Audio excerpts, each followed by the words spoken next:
Hello, and welcome to this review of the Five Deadly Sins historical romance book series by Kathleen Ayers.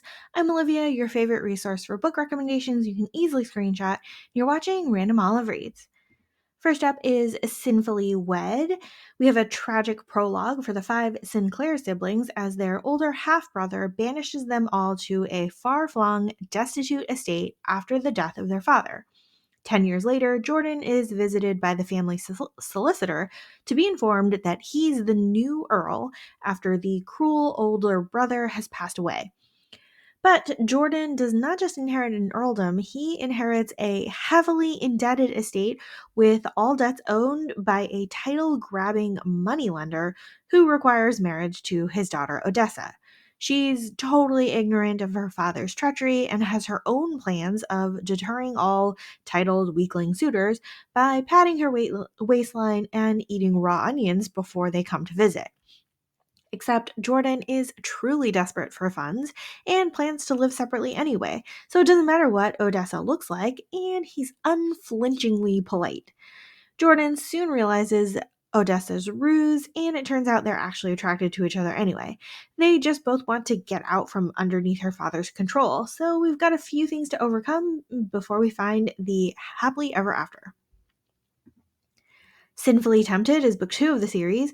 Lady Tamsin is the scandalous sister of an earl who's known for breaking the nose of a duke's son for unwanted advances, but she's also rumored to be as loose as her actress of a mother. She's just trying to catch some fresh air in the garden at a ball when the lumbering, awkward Hayden tries to capture a moth that landed on her leg. While a vicious harpy tries to paint Tamsin as a harlot, Hayden's ducal authoritativeness comes to the rescue. After that, they all try to mitigate the scandal by portraying Tamsin and Hayden as intellectual friends who will part ways after a few social outings. What's fun to see here is Hayden's absolute awkwardness in Tamsin's presence because he's so internally attracted to her. And of course, she interprets his behavior as arrogance and disdain.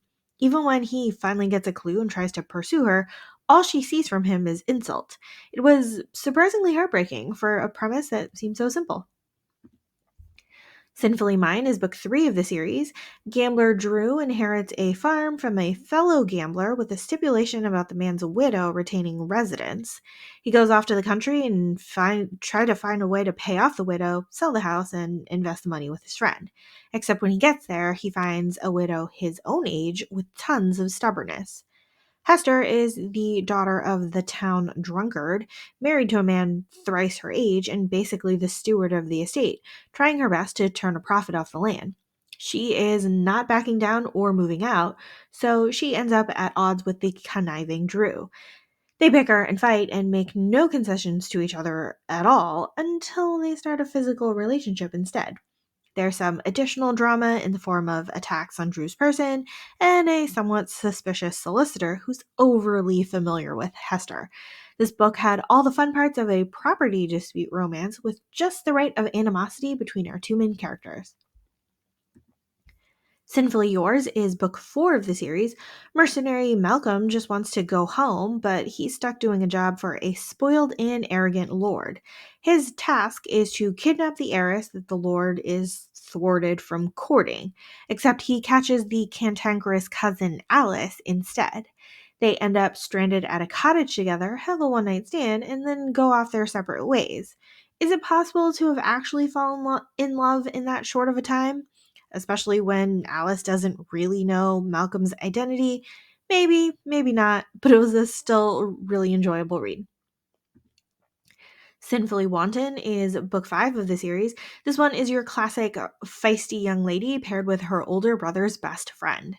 Aurora is in her second season of the marriage mark, devastatingly attracted to her brother's friend Worth, who has basically been ignoring her since her debut. That's because he's also attracted to her, knows it's dangerous, and he has his own tragic backstory of heartbreak and distrust of women. Somewhere along the way, Aurora asks for lessons in pleasure, with which Worth refuses until he doesn't. It's all steamy and flirtatious, and we also get to see a fun side romance for our dear chaperone Aunt Lottie. It's a great conclusion to the series, and I really liked it. This series follows 5 siblings who have a scandalous reputation, and we get to watch them find their footing in society with their new status when Jordan becomes the Earl. Each book follows in chronological order, but you could read them as standalone novels. I like how each of the stories is really different from each other with just the right amount of plot twist and turns. Overall, this was a really enjoyable series. I highly recommend it, and at the time of this recording is available on Kindle Unlimited.